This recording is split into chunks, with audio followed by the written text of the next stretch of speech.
Hey guys, welcome to the Gravel Loco race recap. As you can see, I'm in the airport. I'm just waiting for my flight to unbound. I have amazing footage.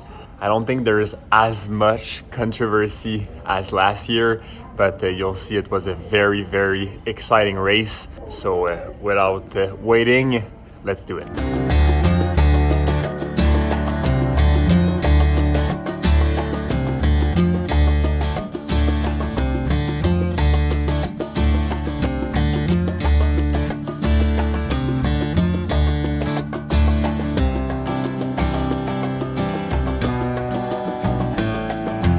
So a Gravel Loco recap wouldn't be complete without talking about the experience.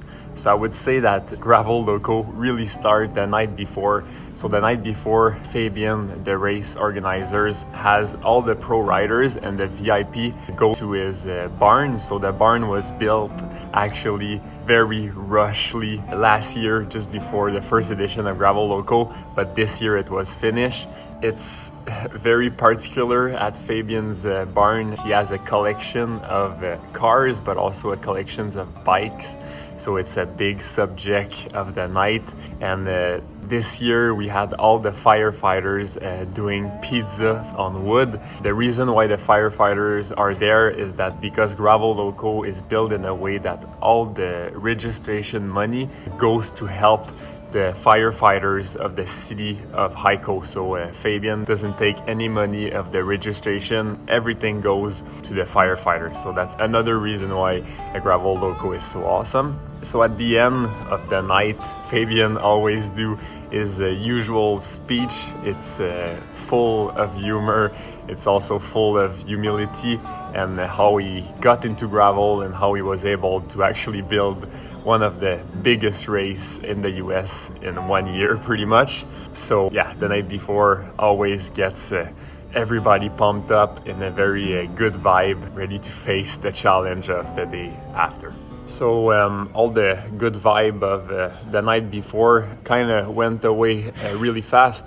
We all woke up to the same horrible news of Mo passing on Wednesday, and I don't know when the other riders knew it, but I received the information just the morning of the race. So it kind of broke all the cheerful atmosphere that you have at Gravel Loco. So at the start, we kind of had a big reflection, all the riders together, the 2,000 riders, and Fabian talked to the family of Mo, and they were okay with us racing. They actually wanted us to race. So we finally decided to race. We actually were, I think, 20 to 30 minutes late at the start line because, I don't know, everything was just out of sync. People were very emotional. So we decided actually to take the first 8 kilometers neutral. They were supposed to be neutral anyways, but normally in a neutral start like that, everybody is just talking, laughing, catching up. But all that neutral part, nobody talk. We were just paying homage to Mo. So yeah, that's how the first 8 miles went. So right after the first water crossing, the race was officially on. We didn't went all out from the beginning. We just gave everyone the chance to regroup after the river. And once everybody was there, the pace kind of gradually went up. I don't know if it was because of everybody's state of mind, but it took a very long time for the race to actually start. So we were a very, very, very big group for the first 40K or something. So the first feed zone was 77K in. People were not doing a lot, just looking at each other. It's such a long race that I guess most people were playing it safe. Some guys were attacking, but nobody was really worried about those guys. So we would let them go and catch them later. So just before the first feed zone, one thing I forgot to mention, Fabian installed 2 mandatory stops. So at kilometer 77 and at kilometer 170, we had to come to a full stop and we had to wait at least 2 minutes. So at about 60k into the race, so just 10k before the first feed zone, you have a crazy downhill followed by 3 very hard climb.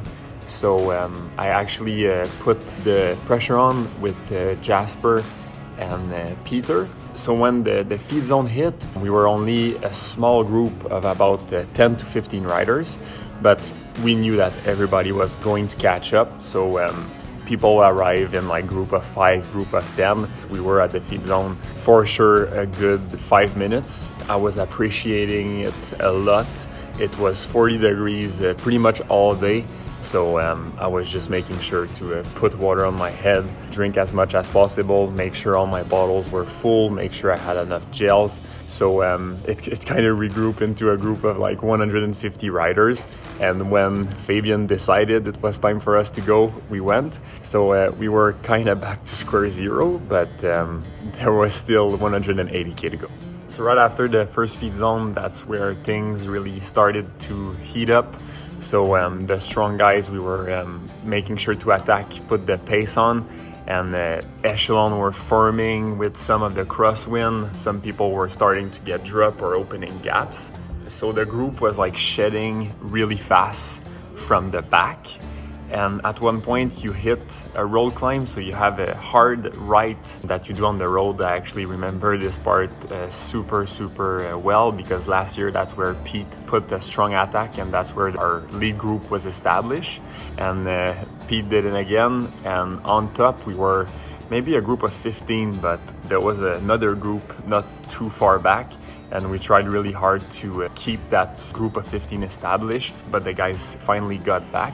But we didn't ease up the pace at all, and some of the guys that did too much to come back were actually dropped in the following kilometers. So at this point, we really had a core group of about 20 riders, and we rolled for a pretty long time, so pretty much until the second mandatory feed zone that was at 170k. So during that time, our group of 20 went down to about 15, so we lost very good riders like Dylan Johnson, Brendan Wirtz, the kind of riders you normally wouldn't expect to lose that early, I would say, but it's not early if you think about it, because you're already 170k in, and the weather is so hot that it's kind of a roll of dice. I was feeling okay with that weather, but some days I know that weather would have killed me, and it was just not the good days for those two guys, I guess. So once at the second feed zone, it took way more than 2 minutes again. I mean, we were just enjoying that cold water. Fabian, in his speech the night before, mentioned how crucial it is to have cold water at the feed zone, because sometimes you would arrive at the feed zone and the water is very hot. But Fabian is like crazy about having ice in all the water, so the water is like super cold. It's amazing. So we were very enjoying that water.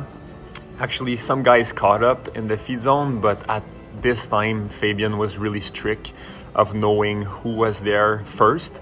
So once we got out of the feed zone, it was only our group. We didn't reshuffle again like we did in the first feed zone. That was actually perfect, I think. And from that on, it was really race time. At first, people were rolling well, but it didn't take too long to see flyers. So Lawrence was attacking literally every 2 minutes, or more than that, every 1 minute, I would say.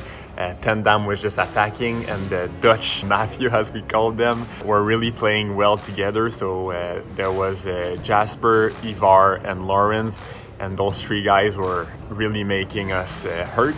At the beginning, we were able to follow. The group was staying together, but closer and closer we were to the finish. People were starting to open gaps. People were not willing to close gaps. So it kind of got harder, but also more heated into our small group. The racing was really on. That's the part of the race that we crave. Like, once you're there, you try to appreciate it. It's really hard physically, but if you're really present, it's such a pleasure. It's so fun. So guys keep attacking. The Dutch Mafia was really hurting us, and at one point Jasper just went on a flyer, and that's the last time we saw him. So Jasper took the win with a really strong 5 kilometer finish, And after that, it was pretty much a sprint finish into a small group of 6 riders. I was unfortunately third out of this small group. I was hoping for a better sprint, but with the concussion 3 weeks before that race, I was more than satisfied with how my form and my legs were feeling. So yeah, that's pretty much the Gravel Loco race recap. Again, thank you, Fabian, for putting on such an amazing event. I'll be for sure back next year. Stay tuned for a lot of Unbound content. Like I said, I'm in the airport right now. My flight is boarding. Actually, right now, I'm just Group 4 and they're boarding Group 2. We'll have bike check, pre-race experience, and a race recap for Unbound. So stay tuned for that. And as usual, thank you so much for listening. And take care of yourself by making the most optimal choice in every moment, and do the same to take care of the ones you love.